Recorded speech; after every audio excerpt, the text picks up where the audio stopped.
पूज्य श्री लालाजी महाराज के 145वें जन्मोत्सव के अवसर पर दाजी द्वारा 22 जनवरी सन 2018 बसंत पंचमी पर दिया गया संदेश।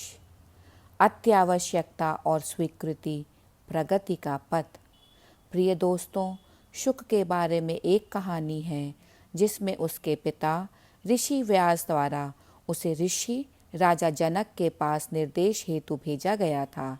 ऐसा कहा जाता है कि जनक ने महल के पहरेदारों को उसे 3 दिन तक बाहर प्रतीक्षा करवाने के लिए कहा और इस दौरान शुक ने बिना क्रोध की भावना लाए या इस बर्ताव के प्रति नाराजगी दर्शाए बहुत धैर्य और शांति से प्रतीक्षा करी। इसके बाद पूरे आदर के साथ उसे महल में आमंत्रित किया गया और राजा जनक के पास ले जाया गया। राजा ने उससे पूछा कि वे किस तरह उसके काम आ सकते हैं। शुक ने राजा जनक को बताया कि वह यह जानना चाहता था कि इतने सारे ऐशो आराम से घिरे होने के बावजूद वे ध्यान केंद्रित करने में अविचल कैसे रह पाते थे। राजा जनक ने उसे जवाब देने का वादा तो किया, लेकिन उन्होंने कहा कि उन्हें कुछ जरूरी काम करना है। उन्होंने शुक से राज्य को चारों ओर से देखने के लिए कहा। हालांकि इसमें 2 शर्तें थीं। शुक को दिए गए समय में अपना दौरा पूरा करना था, साथ ही उस दौरान तेल से भरा घड़ा अपने सिर पर लेकर चलते हुए यह सुनिश्चित करना था कि तेल की एक बूंद भी ना गिरे। शुक के दौरे से लौटने पर राजा जनक बहुत खुश थे। सचमुच तेल की एक भी बूंद नहीं गिरी थी। फिर उन्होंने शुक से पूछा कि उसने अपने दौरे के दौरान क्या पता किया। शुक ने बताया कि वह वास्तव में कुछ भी नहीं कह सकता, क्योंकि पूरे समय वह तेल का घड़ा उठाए रखने और कहीं तेल बाहर न गिर जाए, इसी बात को लेकर चिंतित था। फिर राजा जनक ने पूछा कि क्या उसके पास उनके सवाल का जवाब था। पूज्य बाबूजी ने हमें बुद्धिमत्ता की महत्वपूर्ण परिभाषा दी है। उन्होंने कहा, ऐसे जियो मानो अगले ही क्षण आपकी मृत्यु होने वाली हो। इससे पहली बार पढ़ने पर हम में कई तरह की भावनाएं उठती हैं। पहली बात जो हमें याद आती है वह यह कि मृत्यु अवश्यंभावी है। यदि हमें पता होता कि वह अगले ही क्षण आने वाली है तो हम सिर्फ उस चीज़ पर ध्यान केंद्रित करते जो सबसे ज़रूरी है। मान लें आप सड़क मार्ग से लंबी यात्रा की योजना बनाते हैं। आप लंबे समय तक रास्ते में होंगे। यह जानकारी आपको आरामदायक सीट वाली भरोसेमंद कार लेने का निर्णय करवा सकती है।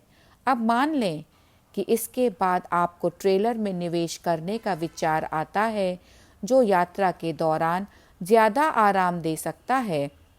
आपके पास आरामदायक बिस्तर, टॉयलेट और नहाने के लिए शावर भी होगा। यहाँ तक कि आप उसमें एक मिनी किचन भी लगवा सकते हैं, जिससे कि आपके खाने का ख्याल रखा जा सके।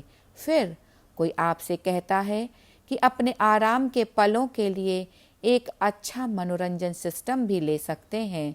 जल्दी ही आप असंख्य चुनावों और संभावनाओं में खो जाते हैं, जो आपकी यात्रा को और ज़्यादा आरामदायक बना देगी, इस हद तक कि आप वास्तव में अपनी यात्रा के मुख्य उद्देश्य को ही भूल सकते हैं, आपकी मंजिल। इसमें एक खतरा है कि यात्रा को आरामदायक बनाने की कोशिश में हम उसमें काफ़ी देर कर देते हैं, या इससे भी बुरा, आप यात्रा की शुरुआत तक नहीं करेंगे और उस वाहन पर इतना सारा समय एवं ऊर्जा खर्च करने के बाद आपको कैसा लगेगा यदि आखिरकार आपको उसे पीछे छोड़ना पड़े। क्या आप आगे बढ़ने के लिए तैयार हैं, या अपने किए हुए निवेश को उचित ठहराने के लिए आप इधर उधर घूमने हेतु उस वाहन में ही रहना चाहेंगे। ऊपर दिए गए उदाहरण में यदि हमें पता होता कि वक्त कम है, क्या हम अलग तरह से चुनाव नहीं करते? यह अजीब बात है कि इंसान निरंतर अपने भविष्य के बारे में चिंतित रहता है, लेकिन बात जब प्रकट रूप से सुदूर भविष्य की होती है तब वह बिल्कुल भी मनाही की अवस्था में रहने लगता है। जैसा कि पूज्य चारी जी कहा करते थे, मृत्यु तभी से निश्चित हो जाती है जिस क्षण हम पैदा होते हैं। असल में हम जितना लंबा जीते हैं उतना ही हम उसके करीब होते हैं। फिर भी ऐसा प्रतीत होगा कि जितना लंबा हम जीते हैं हमें अपने अमरत्व पर उतना ही यकीन होने लगता है। जब मृत्यु का क्षण ठीक हमारे सामने होता है, हम किसके बारे में सोचते हैं? क्या हम सबसे ज़रूरी चीज़ है, या हम जीवन में इसकी और उसकी आशा करते हैं? क्या तब हम नाम और शोहरत हासिल करने के लिए तरसते हैं? क्या तब भी हम उसे करना जारी रखेंगे जिन्हें हम शर्मनाक काम कहते हैं? क्या हम अपनी अमीरी का दिखावा करेंगे, दुनियावी जायदाद के लिए प्रार्थना करेंगे, या मृत्यु को टालने के उपाय ढूंढेंगे? भले ही ईश्वर हमारे जीवन में 24 घंटे बढ़ा दे, हम उसके साथ क्या करेंगे, जबकि यह काल्पनिक विचारों से ज़्यादा कुछ भी नहीं है। अंत किसी भी पल आ सकता है।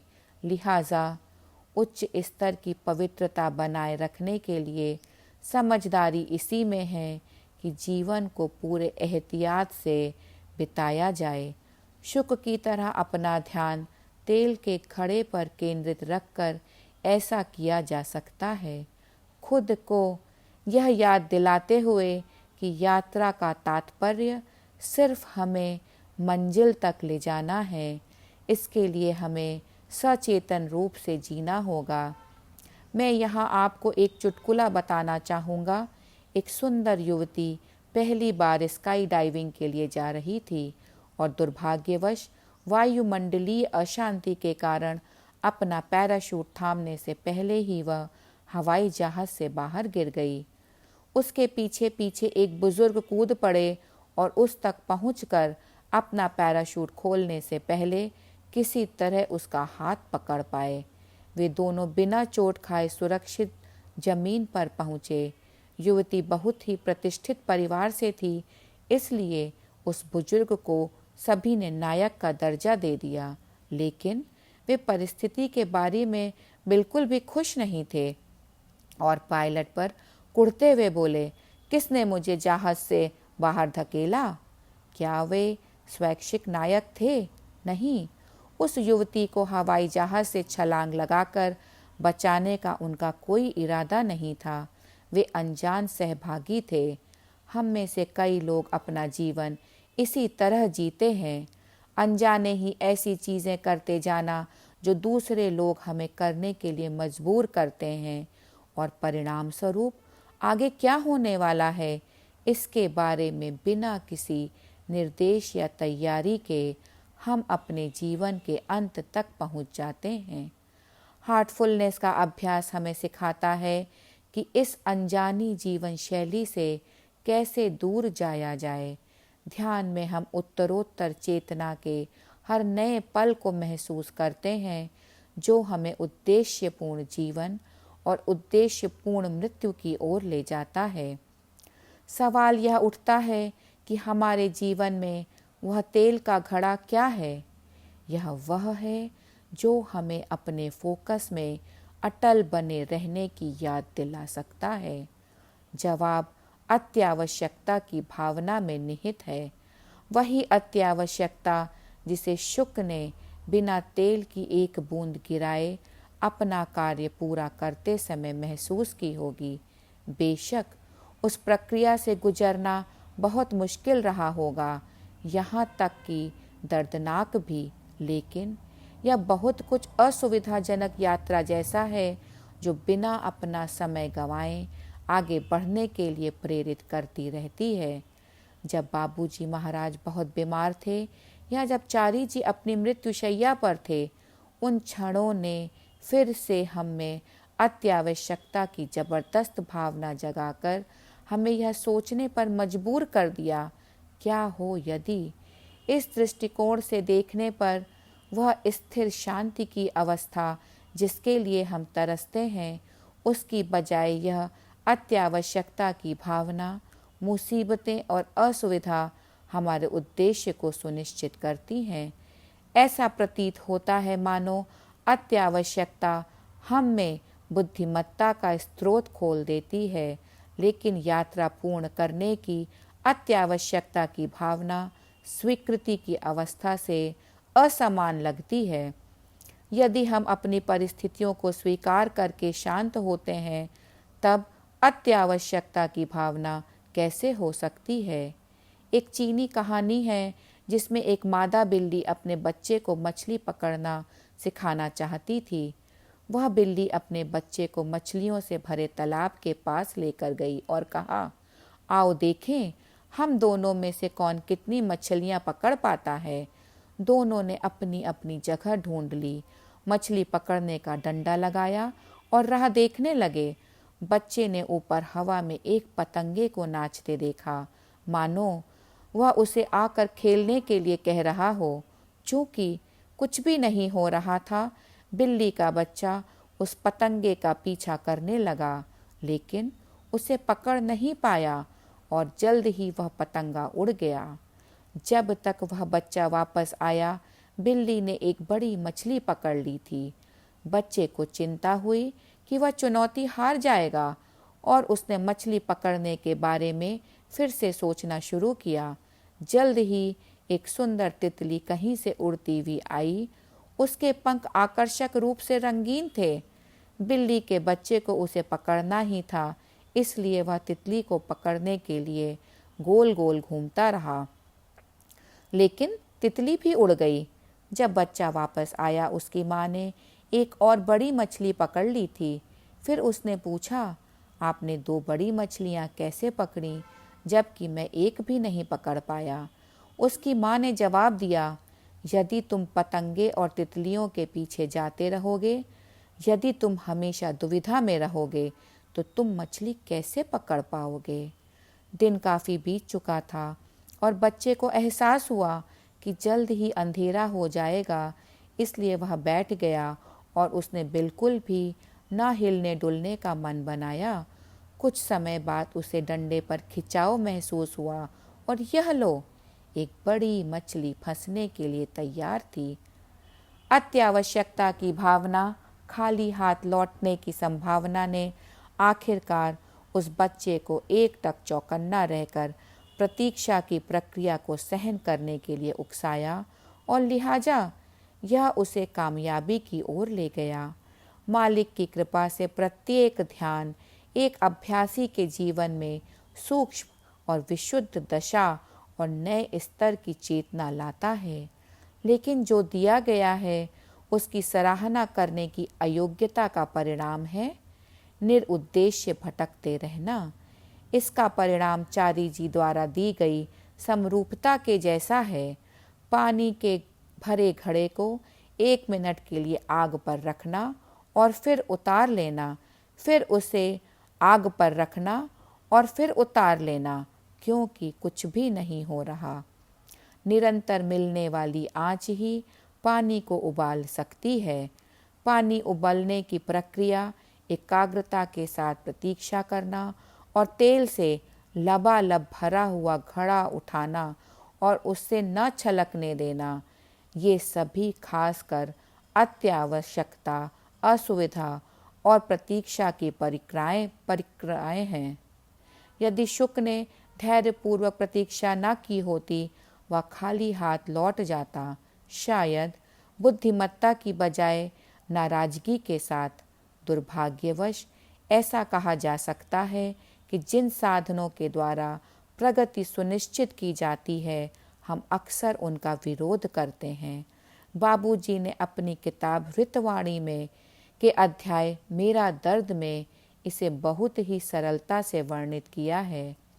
वे कहते हैं कि हम में से अधिकांश लोग तीव्र प्रगति के लिए प्रार्थना करते हैं, लेकिन जिस पल तीव्र प्रगति के लिए हालात पैदा होते हैं, हम उनके जाने के लिए प्रार्थना करना शुरू कर देते हैं।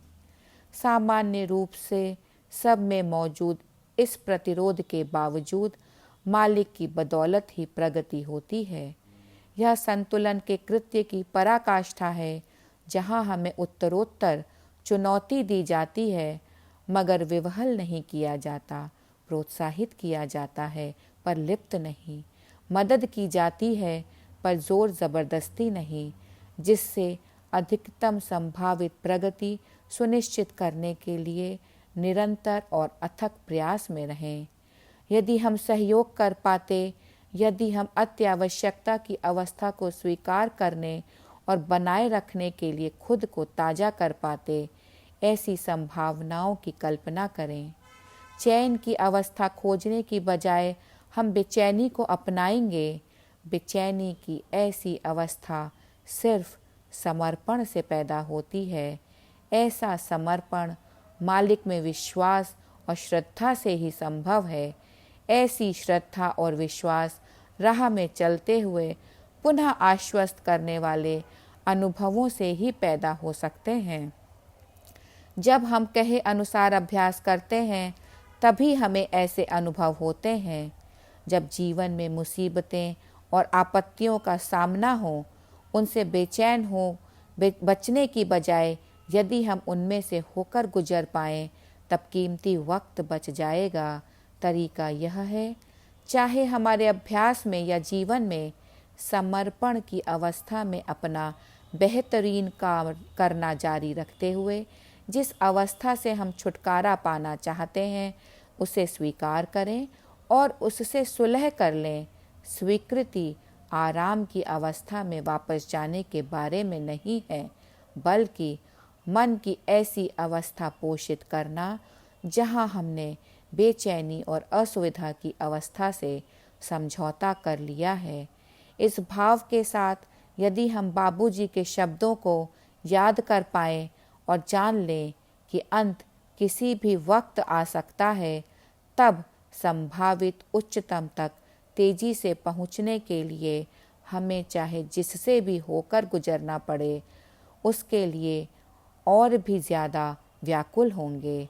यह आगे के प्रयाण को प्रेरित करता है, जहाँ हम बार बार यह पाते हैं, पहाड़ियाँ मुड़ती हैं, झरने खत्म होते हैं और ऐसा लगता है जैसे कि पगडंडी समाप्त हो रही है। घने जंगलों और खिले फूलों से होते हुए फिर एक गांव है। ऐसी अवस्था की कल्पना करें जहां अत्यावश्यकता की भावना और स्वीकृति का भाव एक साथ हो। यहीं कहीं बीच में वह जादुई समाधान है। ईश्वर करें सत्य के सभी अभिलाषी जिज्ञासुओं को यह अवस्था प्रदान हो। आदर और प्रेम के साथ कमलेश पटेल, 22 जनवरी सन 2018, बसंत पंचमी। पूज्य श्री लालाजी महाराज के 145वें जन्म दिवस के अवसर पर दिया गया संदेश। कान्हा शांतिवनम।